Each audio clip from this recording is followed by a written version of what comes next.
Though there is no second thought about meditation providing fantabulous results in one's life, sometimes the journey of a meditator, I must say, is not very easy. Particularly when you have people who are judging you, who are skeptical about all that silent time that you spend closing your eyes, or particularly when you have people who are probably desperate to pull you down because they don't get to experience that tranquility. One such incident happened many years back when one of my clients came down for an appointment she had with me. She had a bit of a sad face that day, which otherwise I didn't see in her because she would come with that broad smile, being very happy about her improvement in her physical body and her mental health.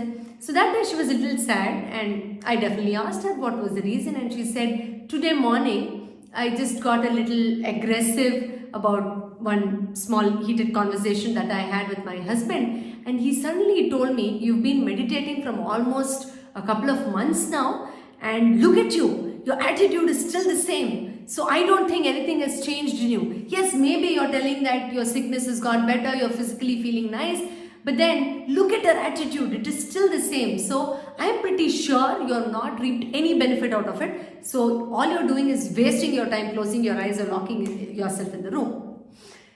She asked me with a lot of curiosity, "Ma'am, is it true? Have I not reaped any benefit out of meditation in improving my personality? Because I still got angry today.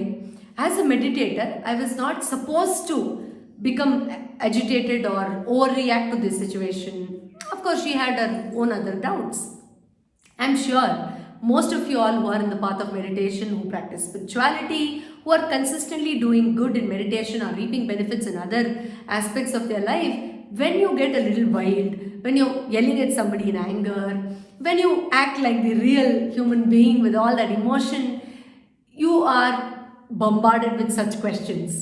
Well, I was also, at times even now, posed such questions by family members. "You're a meditator, you're a mentor, you're not supposed to get wild or angry."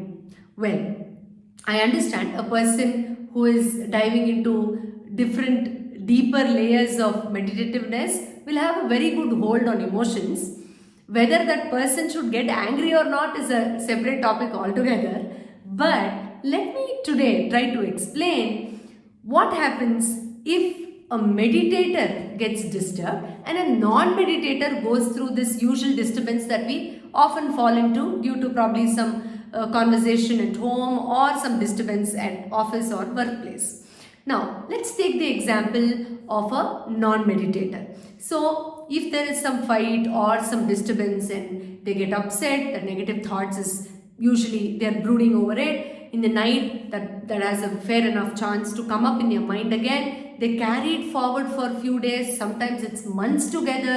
They don't know what to do with that emotion, because most of the times after a couple of days or months has passed by, they don't know it is that energy of disturbance that they're still hooking onto or clinging onto.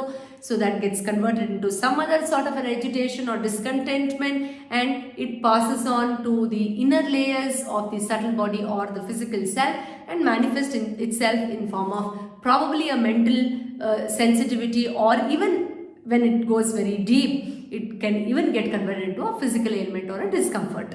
But if a meditator is looking at this situation, in this very case where I was talking to you about my client, she was already contemplating on it, she was awareful of the situation, she wanted to relook at the entire scenario and see what could be the probable takeaways and how she can rectify herself. So, when a meditator goes through this usual disturbance, there is a very good amount of chance that they are awareful of the situation and tend to have a whole new outlook towards the same situation, if at all they get to face the same situation next time.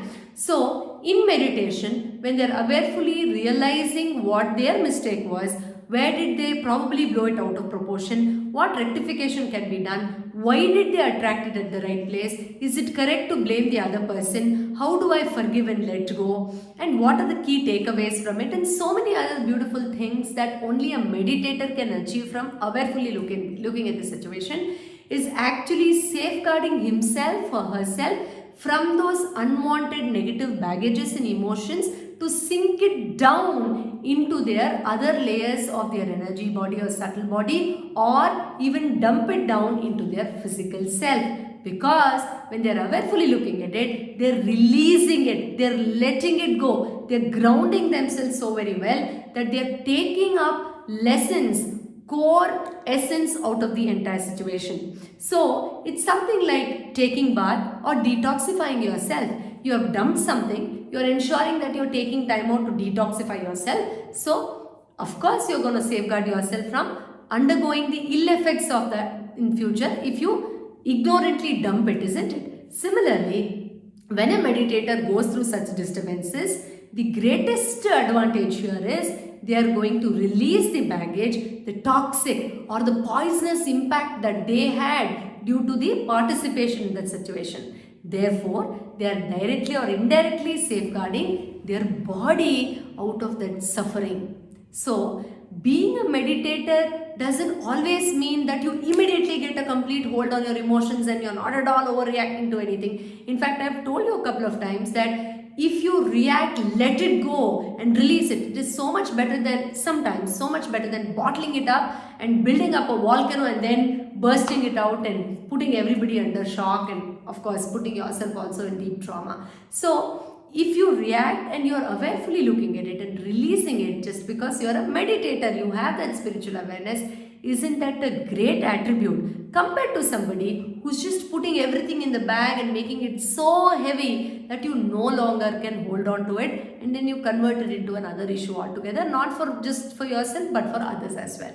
So if somebody is judging you, criticizing you or pulling your leg and telling you shouldn't be doing that, you're a meditator, tell yourself, I'm so proud that I'm a meditator because at least out of this situation I know how better to handle this next time, and also to release it then and there, just like releasing the need of the body to release itself from the waste.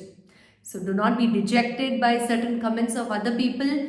When you give yourself time, when you pamper yourself, when you love yourself and you want to have that self time, me time and taste that tranquility and bliss, other people get irritated. They probably cannot afford that much of peace, or they probably don't have that much of awareness, but they always want to pull you down. Do not get dejected by such comments.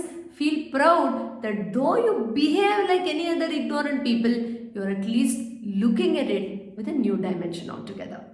Next time, we will meet again with another useful tip on drugless therapy. Until then, do not forget to meditate and take better control of your emotions and your mind. Thank you. I'll see you again. Namaste.